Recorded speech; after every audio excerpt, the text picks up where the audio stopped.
E aí, pessoas, bom, novamente voltando com os testes com os processadores, dessa vez eu estou aqui com o S5-2667, plataforma LGA 2011, né, X79 contra o Ryzen 5 1600AF. Meu objetivo nesses testes é ver quais desses processadores LGA 2011 X79 chegam próximo ao Ryzen 5. Então, o S5-2667 é um processador de 2012, tem 6 núcleos, 12 threads, frequência base de 2.9 GHz, com turbo e um núcleo até 3.5, só que tem um TDP bem alto de 130 watts. Eu não vou testar agora com o Hyperthreading desativado, esse vídeo somente vai ser com o Hyperthreading ativo, já que eu não vi muita diferença naquele outro processador, o 2630 versão 2. Já o Ryzen 5 1600AF, ele é um processador de 2019, ele tem 12 nanômetros, 6 núcleos, 12 threads, frequência base de 3.2 GHz, com turbo até 3.7 e também vou testar ele em overclock a 4.1 com as tensões em 1.32. O TDP dele é de 65 watts. Também poderia ser aqui o Ryzen 5 2600, que é praticamente a mesma coisa dele. Já as placas-mães, né? Aqui a placa-mãe X79 é uma Giga Turbo, ela é Quad Channel. Estou usando 4 módulos de 4 GB DDR3 1866 MHz CL12 da Athermeter, uma memória que eu uso desde o começo. Eu comprei ela, gostei, então continuo utilizando aqui. E é realmente em 1866, embora no Intel Arc fale que é só 1600 que o processador aceita. Já a placa-mãe AM4 é uma Colorful B450M, estou aqui com memórias em Dual Channel, Asgard Lock 2x8 GB, sendo que um teste em 2400 MHz e o outro em 3200 MHz CL16. Basicamente são essas configurações, acho que vocês já estão acostumados a elas. E lembrando também que quanto aos coolers, né, para o AM4 eu vou usar o CPU Cooler Gamax 400 e para a plataforma X79 eu vou utilizar o cooler Snowman. Ele é comprado na China, mas eu poderia até trocar os coolers, usar o Snowman na M4 quanto o Gamax na X79, eles têm um desempenho bem parecido e também custam mais ou menos a mesma coisa. É basicamente essa configuração e agora vamos ao computador fazer os testes.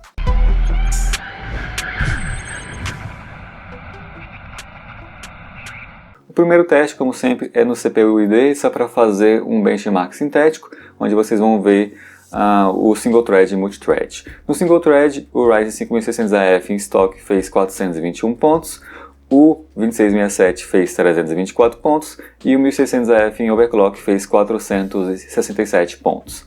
Já no multithread, o Ryzen 5 1600AF em estoque faz 3.260 pontos, o S5 2667 faz 2.350 pontos com Hyperthreading ativo e o 1600AF em overclock faz 3.700 pontos. Como eu disse, não vou fazer testes aqui com Hyperthreading off, porque não vi grande diferença ali em jogos e também em tarefas pesadas o Hyperthreading ativo ele dá um grande ganho para o processador.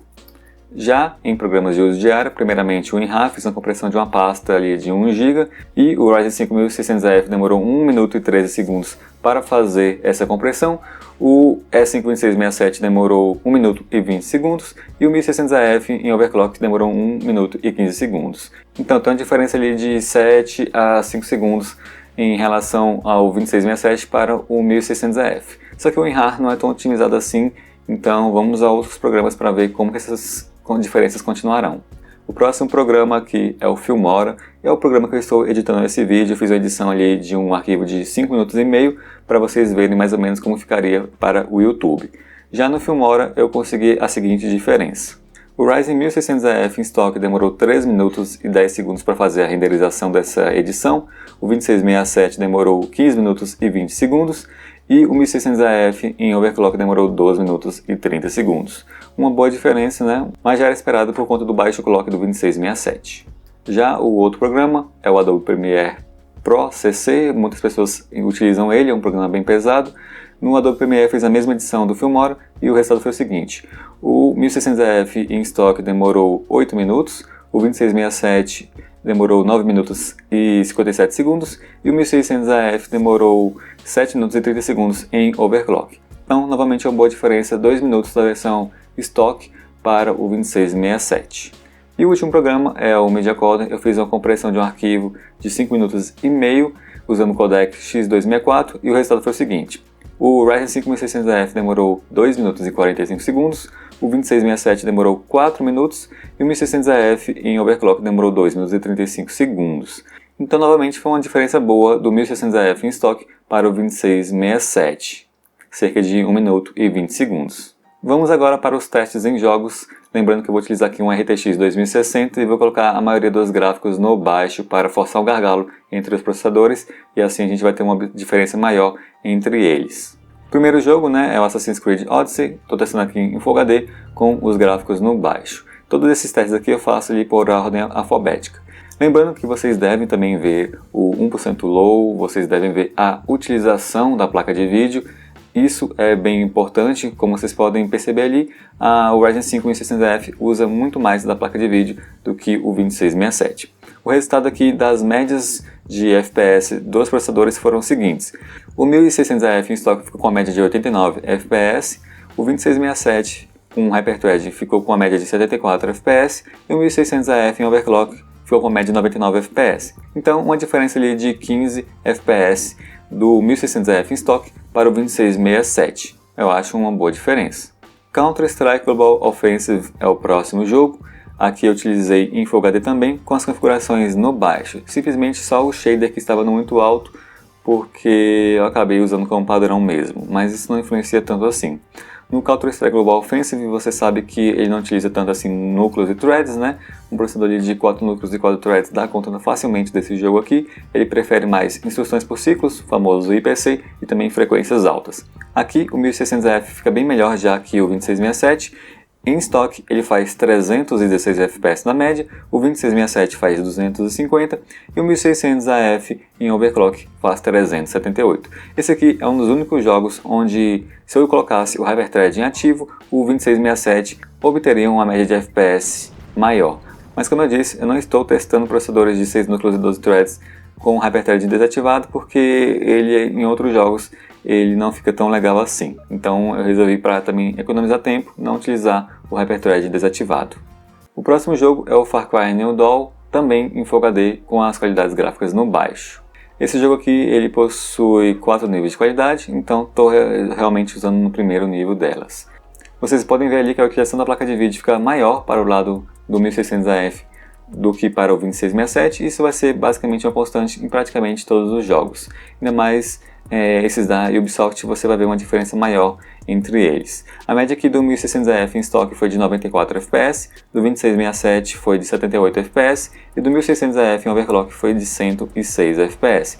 Então, uma diferença ali de cerca de 16 FPS. Então eu acho que a maioria dos jogos vai continuar sendo assim.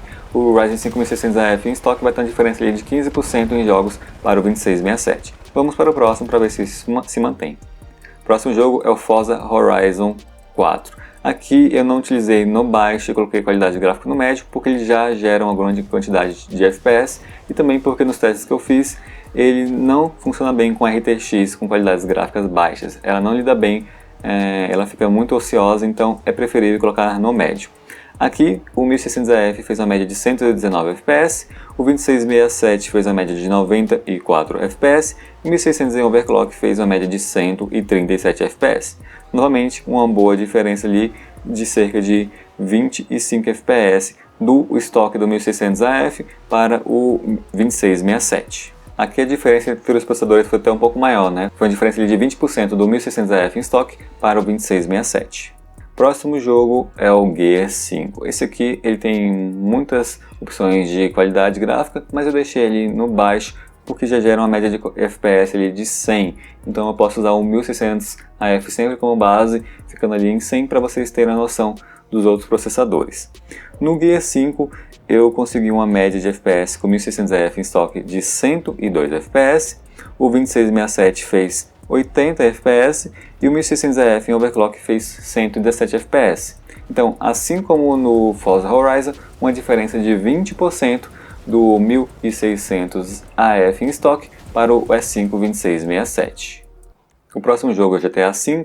O GTA V não existe um preset base de gráfico, então eu posso usar qualquer coisa que eu fizer, e eu coloquei aqui uma qualidade gráfica ali no alto em algumas coisas e depois desativei também outras. Você tem que copiar certinho para conseguir comparar com o seu computador aí de casa. Aqui você vai ver uma diferença menor dos processadores. Isso acontece porque a qualidade gráfica está um pouco mais alta, e quando você sabe, né, que quando a qualidade gráfica está mais alta e a resolução está mais alta, a diferença entre os processadores tende a ser menor. Então, no GTA V, com as qualidades gráficas que eu coloquei, o 1600AF em estoque fez uma média de 120 FPS, o 2667 fez uma média de 108 FPS e o Ryzen 5 1600AF em overclock fez uma média de 138 FPS. Portanto, a diferença aqui do 2667 para o 1600AF em estoque foi de 10%, bem menor do que a gente estava vendo nos outros jogos, e no próximo também, que é da Rockstar, vai continuar assim. O próximo jogo é o Red Dead Redemption 2. Eu coloquei ali com uma qualidade gráfica priorizando o desempenho, mas não estava com a mais baixa possível. Isso porque já gera uma quantidade alta de FPS, cerca dos 100, o que eu estava visando nesses testes. No Red Dead Redemption 2, eu consegui uma média de FPS para o 1600AF em estoque de 98 FPS, o 2667 fez 97 FPS e o 1600AF em overclock fez 105 FPS. Então, embora vocês vejam que a diferença do estoque para o 2667 seja pequena, 1 FPS, ainda assim existe uma margem para melhorar, tanto que o 1600AF em overclock fez 105 FPS. Então, aqui podemos dizer que os dois ficam iguais. Se os próximos jogos das próximas gerações ficarem parecidos com o Red Dead Redemption 2, o 2667 ainda é uma boa pedida.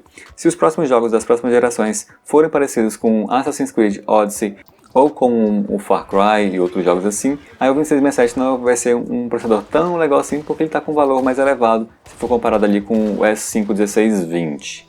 O penúltimo jogo é o Shadow of the Tomb Raider. Aqui eu coloquei a qualidade gráfica no baixo, a resolução ali em Full HD e os filtros em SMAA. A média de FPS obtida para o 1600AF em estoque foi de 92 FPS, o 2667 ficou com 82 FPS e o 1600AF em overclock fez 105 FPS. Uma diferença ali também não tão grande do estoque do 1600AF para o 2667. Acabou sendo cerca de 10%, assim também como que a gente tinha visto no GTA. Então depende mesmo da otimização de cada jogo, depende também da utilização por parte do processador de cada jogo. Aqui o nosso 2667 é bem utilizado pelo Shadow of the Tomb Raider, assim também como o 1600AF. Em alguns casos ele fica com 80% de utilização, o que não é muito comum nesses outros jogos que eu testei até agora. E o último jogo é o The Division 2. Coloquei as qualidades gráficas no baixo e também colocando as qualidades gráficas no baixo, a nossa escala de resolução vai para 0.75, vocês têm que ficar atentos a isso, porque embora esteja em Full HD, com a escala de resolução a 0.75, isso significa então que a resolução não está realmente em Full HD. Aqui a média de FPS do 1600AF em estoque foi de 140 FPS, o 2667 fez 106 FPS e o 1600AF em overclock fez 161 FPS. Então uma diferença bem grande do 1600AF mesmo em estoque para o 2667, assim como a gente tinha visto no Counter-Strike Global Offensive, porque aqui estou gerando uma grande quantidade de FPS, né? Já que é um jogo ali que as pessoas tendem a jogar online, eu deixei assim, mas lembrando, né, que se eu colocasse ali uma qualidade gráfica mais alta e também mudasse a escala de resolução, a diferença entre os processadores seria menor. Mas como eu tentei dessa forma aqui, a diferença ficou bem grande, como vocês perceberam. E é isso, pessoas, esses foram os testes. O 2667 é um processador bacana, só que ele tem um TDP bem alto, e isso já acaba prejudicando em alguns cenários e algumas placas-mães. Além disso, ele não tem um desempenho tão legal para jogos online onde você deseja colocar a qualidade gráfica mais baixa, por exemplo, o CS Global Offensive ou um Fortnite. Nesse tipo de jogo, é mais interessante que você use um processador que mesmo que tenha menos núcleos e threads, ele tem uma frequência mais alta, como o S5 1620, que eu já trouxe aqui no canal também, e tem um TDP parecido. Já para jogos AAA, a gente também tem o S5 2630 versão 2, que é um processador que é um pouco mais barato que esse, e tem um TDP também menor do que esse aqui, e em jogos eles parecem ter um desempenho ali bem semelhante. Portanto, eu acho que o 2667 não é uma pedida se você for comparar com o 2630 versão 2. Como vocês sabem, todos os testes que eu faço aqui são padronizados, então o mesmo teste que eu fiz para o 2630 versão 2 é para o 2667. O que você pode fazer agora é ir lá no teste do 2630 versão 2 e ver as médias que ele fez, ver o desempenho dele também em programas e compare com o 2667. Você, se tiver em dúvida entre um desses dois processadores, poderá saber ali qual se encaixa mais no que você deseja. Por conta que o 2667 aumentou muito de preço, eu acho que ele não é uma opção tão legal assim, até por conta do TDP alto dele. Como sempre também, vou deixando para vocês no final do vídeo todos os gráficos, tudo que é o objetivo ali de desempenho, para que vocês também analisem de outras formas que vocês acharem melhor, com outros olhos. E lembrando também que eu faço esse tipo de teste, primeiro eu estou fazendo testes com a plataforma LGA 2011 X79, mas logo em seguida eu vou para a plataforma LGA 2011-3, que é a X99. Então, eu sei que vocês estão querendo também teste com 2620 versão 3, não acho que vai sair essa semana, mas até semana que vem deve sair um teste parecido. Ainda tenho mais 2 processadores da plataforma X79 para testar, vou tentar trazer esses 2 processadores ainda essa semana. Eu posso garantir um, mas o outro eu não sei se eu consigo trazer ainda, mas vou tentar trabalhar rápido aí para ver o que eu consigo fazer para vocês. E por enquanto é isso, pessoas, espero que vocês tenham gostado do vídeo. Se quiser, dê like aí porque dá muito trabalho, compartilhe com seus amigos que têm dúvidas também sobre essas plataformas X79, X99, vou trazer mais testes ainda nesse canal. Mas eu vou ficando por aqui, nos vemos na próxima. Valeu, falou e tchau!